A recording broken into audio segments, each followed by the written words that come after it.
Alhamdulillah, alhamdulillah nahmaduhu wa nasta'inuhu wa nastaghfiruh. May yahdihillahu fala mudhillalah, asyhadu an la ilaha illallah wa asyhadu anna Muhammadan abduhu wa rasuluh. Pertama-tama tentunya puji dan syukur kita panjatkan kehadirat Allah Subhanahu wa taala. Salawat dan salam semoga senantiasa terlimpah curahkan kepada junjungan kita Nabi besar Muhammad sallallahu alaihi wasallam. Para hadirin jemaah sekalian, mohon maaf mengganggu lagi. Kirain teh penceramahnya dari mana? Nggak tahunya Ustadz Asep. Udah nggak aneh udah bosen. Pada kesempatan kali ini ingin saya sampaikan bahwasannya setiap kebaikan yang kita lakukan sebesar biji zarah pun akan dibalas dengan kebaikan oleh Allah Subhanahu wa taala. Setiap kebaikan yang kita tuliskan, setiap kebaikan yang kita tanamkan, itu di hadapan Allah tidak akan hilang. Itu tidak akan dihapus oleh Allah Subhanahu wa taala. Percaya tak Bu? Percaya tak Bu? Mau percaya sakti lah Bu? Percaya. Alhamdulillah. Apa kebaikan? Banyak Bu kebaikan. Kebaikan hanya tidak kita sholat, bersedekah, amal jariah, tidak. Kebaikan kita lakukan sehari-hari. Yang sering kita lakukan adalah membantu keluarga bagi seorang suami, membantu suami bagi seorang istri, itu adalah ibadah. Menjalankan kaki yang kita lakukan saja hari ini dari rumah dengan niat talabul ilmi, duduk ngariung silaturahmi jadi pahala. Kata Nabi Muhammad sallallahu alaihi wasallam, talabul ilmi faridatun ala kulli muslimin wal muslimat. Pasti semua geus hafal hadis eta mah. Kata Nabi, saha anu jalma melangkahkan kaki karena menuntut ilmu, itu kewajiban bagi Allah, bagi kita, ya, kewajiban bagi kita selama kita masih hidup. Menuntut ilmu mah tidak pergi jauh aja. Menuntut ilmu, mencari ilmu tidak mesti jauh-jauh. Kadang-kadang kita mah nih, kadang-kadang di orang ini mah di kita mah alhamdulillah. Kadang-kadang orang ngaji jauh banget, ustadznya dicuekin. Ya Allah, ustadz deketnya dicuekin, kasihan banget ustadznya ya. Padahal kita punya ustadz, di wilayah kita punya ustadz. Hargain ustadz yang ada. Bukan saya yang ngomong, bukan curhat, bukan. Habib Lutfi bin Yahya berkata seperti itu. Kalian sekolah pesantren kemanapun, jangan lupa ustadz setempat guru kamu. Saya dulu ngaji bisa alif, bisa ba, bisa sampai Al-Quran. Nggak pernah lupa itu ustadz setempat saya. Dulu almarhum guru saya banyak di sini, saudara-saudara saja saya. Bahkan kalau di sini dulu terkenalnya Pak Puah, ya Pak Keman ya, Pak Puah. Nah itu jangan lupa tuh, yang merasa ilmunya pernah dapat dari Pak Puah, tiap malam Jumat kirimin doa. Kirimin doa ila hadarati. Amun tak apa mah Mbah Puah bin Fulan Al-Fatihah. Kenapa seperti itu? Supaya amal ibadah yang kita dapatkan bermanfaat, supaya ilmunya yang kita dapatkan bermanfaat. Kadang sekarang mah zaman sekarang anak beda. Pesantren ke Bandung, pesantren ke Gontor. Ketika ketemu guru setempatnya yang ngajarin dia alif-alifan, dicuekin, kagak dianggap. Padahal yang ngasih ilmu, dia bisa baca Al-Quran, dia punya akhlak bagus, adalah gurunya setempat, ustadznya setempat. Besok mah saya mau ke rumah Ustadz Asep, kasihan dulu ngajarin anak saya bawa ikan bekakak 2. Alhamdulillah, kepengennya itu mau Ustadz Asep ngarep. Nah itulah contoh ulama saja mengajarkan seperti itu. Jadi kita menyekolahkan anak, jangan lupa yang ngajarinnya jangan ditinggalin, biar berkah ilmu yang didapetin. Nah makanya kita sekarang kumpul melangkah kaki dari rumah. Kata Nabi, siapa orang yang melangkahkan kaki karena menuntut ilmu, maka sebelum melangkah saja maka akan Allah hapuskan dosa-dosanya. Alhamdulillah. Kita berangkat dari rumah, nggak jadi, belum berangkat, belum berangkat. Pas mau berangkat ada telepon. Halo, kamu di mana? Saya di rumah. Main yuk. Saya mau hadiran. Di mana? Di belakang ada kumpulan. Udah tinggalin aja. Ntar Udah niat dalam hatinya. Kakinya mau ngelangkah ke sini. Agak jadi melencos. Dapat pahala tuh. Kagak jadi balik lagi padahal. Udah niat dalam hati, kakinya mau ngelangkah ke sini. Kagak jadi. Dapat pahala dari Allah Subhanahu wa taala. Beruntung enggak? Apalagi berangkatnya, kumpulnya, silaturahminya. Tuh. Jadi beruntung bagi kita menuntut ilmu. Dihapuskan setiap dosa-dosanya oleh Allah Subhanahu wa taala. Nabi mengatakan seperti itu. Makanya kalau kita ada undangan ngaji, ibu-ibu mah apalagi Senin di musola anu, Selasa di musola anu, Rabu full seminggu ngaji aya kabeh. Ibu-ibu mah alhamdulillah, yang penting niatnya ikhlas bu. Berangkat nuntut ilmu, ibu berangkat dari rumah nuntut ilmu. Di tengah jalan ada batu senggol ngop, ya Allah langsung, ya Allah kumaha syahid bu. Pas jalan ketemu batu jatuh langsung Allah umurna.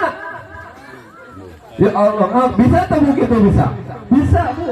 Insya Allah tuh jelma nu kitu mah jaminana ge surga. Insya Allah ibu-ibu mah di orang mah penuh ngaji nage. Tinggal bapak-bapak nak ieu. Makanya kudu RT dibuka pengajian, kamari libur karena aya Covid. Ngaji ulah mau dibuka. Sekolah ulah mau dibuka, tempat rekreasi dibuka. Bingung kadang orang BG pemerintah teh ngaji ulah pun, tapi tempat main mah dibuka. Nah, orang kamari libur. Pengajian warga RT 04. Insya Allah Bu RT akan buka lagi. Saya mohon kita sama-sama ya, kalau malam Jumat menyempatkan waktu dalam 1 bulan kita kumpul untuk baca doa, kita pengajian. Kemarin mah kita ngaji udah ketahuan di mana tempatnya, di Musala Nurul Hikmah Bapak Haji Jamsir yang punya. Setiap malam Jumat di mana? Di sana. Iya, karena ketutup baru ke 2 kali permulaan ngaji. Covid datang manten, sesuai banget tuh Covid. Kuresep-resep narik ngaji, Covid datang perle jadi ngaji. Tapi kemana boleh kita apa deh rencana. Nah, jadi malam Jumat yang akan datang mulai pengajian bapak-bapak, ibu-ibu nama udah ada ibu-ibunya mah hari Jumat tuh. Jadi silahkan bu yang bisa sempat hari Jumat, penting ngaji mah bu. Hari Jumat melayang kamu sholat. Saya ibu ustazah belum salah mah. Hari Jumat isuk ngajina. Insya Allah bapak-bapak ayah malam Jumat penting ngajina. Mulai bulan harap kurang mulai dari insya Allah. Terus ayeuna kita duduk di sini bersilaturahmi dalam rangka apa? Memperingati 1 Muharram 1442 Hijriah. Tahun barunya umat Islam. Pengurus ieu anu nyiapkeun cai abdi. Maning geus sareng ieu urang. Mau ingat teh mana cai atuh coba. Panitia teh ampun aing mah abang kana Ustaz Asep. Dicuekeun be. Jeung beunang Ustaz Asep nya cenah mau ngambek ieu teh. Amplop lagi mau dibere ieu cenah. Gratis cenah. Kaceun teu dibayar ge. Awas be panitia. Teu dibere ge. Nah, jadi ayeuna kita duduk bahasana dua belah. Mana yang benar bahasa Indonesia belah? Kita sekarang memperingati tahun baru Islam. Jadi lamun umat Islam nyaho tahun baru umat Islam 1 Muharram 1442 Hijriah, insya Allah eta budak hareupeuna soleh. Amin. Budak lamun diajaran ti leutik tahun baruna Islam, insya Allah budak ingetun daripada kita ajarin anak-anak kita dengan tahun barunya Masehi. Terus apa orang pemenang mang? Menang. Tapi kumaha kuduna? Isi ku pengaji. Ya. Tahun baruna Islam mang kumaha? Ramekeun kuduna umat Islam. Seperti sekarang kita, insya Allah nih, ini jadi dicatat sama Allah Subhanahu Wa Taala. Bapak-bapak, ibu-ibu pengen tahu, kalau kita sedang baca Maulid tiba, malaikat diturunin nih, diturunin di tempat ini. Buat apa? Siapa yang minta pada malam hari ini, Allah kabulin tuh. Malaikat nyatetin balik-balik, bolak-balik, nyatetin, balikin sama Allah. Siapa lagi? Malaikat Pak Adman, balikin. Pak Keman, balikin. Ayo buat doa-doanya dipinta. Kapan doanya dikabulin? Ntar ketahuan dengan sendirinya, nggak bakal ada tanggalnya. Bapak lagi mau doanya tanggal 28 bulan 9, besok ada mobil baru. Nggak ada. Tapi ada usahanya dan doanya dikabul oleh Allah Subhanahu Wa Taala. Nah, tahun baru umat Islam adalah kemarin hari Rabu sudah kita laksanakan, sudah kita lihat tanggalnya, dan kita harus memperingati malam ini. Jadi kenapa kita harus peringatin? Satu, keutamaan bulan Muharram adalah bulannya Allah, Syahrullah, 12 bulannya Allah Hijriah. Ada 4 bulan yang dimuliakan oleh Allah Subhanahu Wa Taala. Apa itu Ustaz? Yang pertama diantaranya adalah Muharram, kedua Ramadan, kemudian Syawal, Zulhijjah. Yang Muharram juga dimuliakan oleh Allah. Oh, berarti Muharram itu bulan muliakan oleh Allah, benar. Tuh, jadi Muharram adalah bulan yang dimuliakan oleh Allah Subhanahu Wa Taala. Kemudian keutamaan apa yang harus kita lakukan ketika Muharram datang? Banyakin sedekah, banyakin sholawat, banyakin baca Al-Quran. Tuh, perintahnya begitu.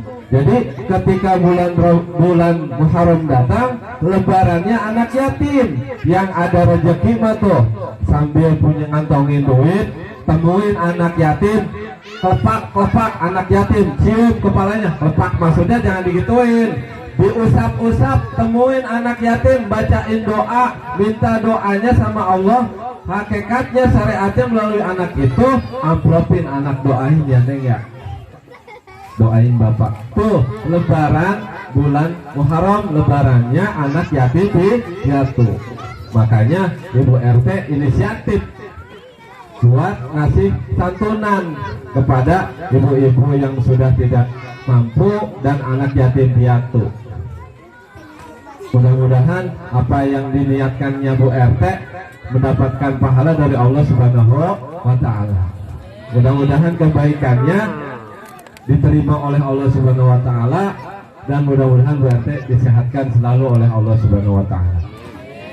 Yang terakhir, dalam bulan Muharram kata Allah kita diperintahkan untuk selalu menjaga silaturahmi,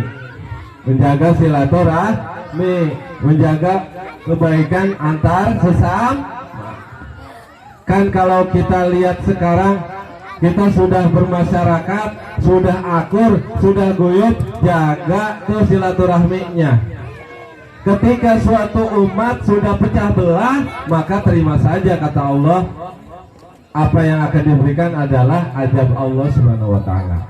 Jadi mari kita jadikan momentum 1 Muharram memperbaiki yang salah, hijrah dari yang kurang soleh jadi yang tadinya kurang taat sama suami mah lebih taat, yang tadinya sama suami cuek mah jangan cuek. Tuh, ibu-ibu jadiin Muharram bulan kebaikan buat suami. Yang tadinya sama suami mah bodo amat, sekarang mah layanin, minta apa kek kasihin, yang penting suaminya benar. Insya Allah suami istri kita patuh soleha sama suami mah, insya Allah kalau yang kuat mah kagak bakalan ada pos lagi. Ya, kalau solehah mah istrinya, insya Allah suaminya ge betah di rumah. Tuh, jadi jadiin momentum bulan Muharram, kita ibadahnya tingkatin, solehnya tingkatin, sedekahnya tingkatin, jadiin Muharram seperti itu. Kenapa memang harus begitu? Karena ini bulan mulia, bulan yang diagungkan oleh Allah Subhanahu wa Ta'ala. Para hadirin jamaah sekalian, tentunya yang bisa sampaikan hanya seperti itu. Kalau kelamaan panjang teuing oge capek ngomong tehnya. Ngomong begini teh capek, Pak. Apalagi ari Allah cai-cai acan mah. Ya. Cai hidung mah pahit atuh. Cai bodas gitu. Jadi kalau berbicara terlalu panjang juga kurang enak. Hari ibu-ibu mah biasanya sok nu panjang nu resep, nu pendek mambungan, hayang nu panjang. Paham orang ibu-ibu ya, sarian baik ini. Jadi kalau cerita mah jangan panjang-panjang, sedikit yang penting ngerti.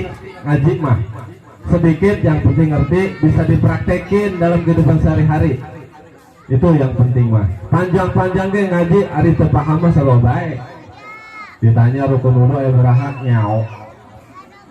Ya bisa nak pas ditanya rukun wudu anu kadua naon? Ngusap sirah nu leutik. Ngusap kepala yang kecil katanya. Padahal mengusap jidat sedikit. Salah denge pas ngaji nene ditanya. Ibu ngaji menang naon rukun wudu. Aya beraha aya genep. Naon cenah rukun wudu teh? Aya cenah anu kabaraha teuing tah ngusap kepala yang kecil katanya. Ari si bapak manya cenah gitu. Ngusap kepala yang kecil mah tuh berenang nu bawah cenah gitu. Heuh kitu ngajina. Padahal mah mengusap sebagian ke yang kepala yang sedikit. Nah, jadi jangan panjang-panjang ngaji mah, sedikit yang penting ada manfaatnya buat kita semuanya. Kurang lebihnya saya mohon maaf kalau ada kata-kata yang kurang baik dari mulut saya. Mudah-mudahan Allah mengampuni dan mudah-mudahan apa yang saya sampaikan bermanfaat buat saya khususnya, umumnya bagi para hadirin jemaah sekalian. Kita doa mudah-mudahan semua yang hadir di sini saya doain biar rezekinya pada gampang, rezekinya pada banyak, panjang umur, sehat walafiat, dimudahkan kabeh urusan Allah Subhanahu wa taala. Amin ya rabbal alamin. Billahi taufiq wal hidayah. Assalamualaikum warahmatullahi wabarakatuh.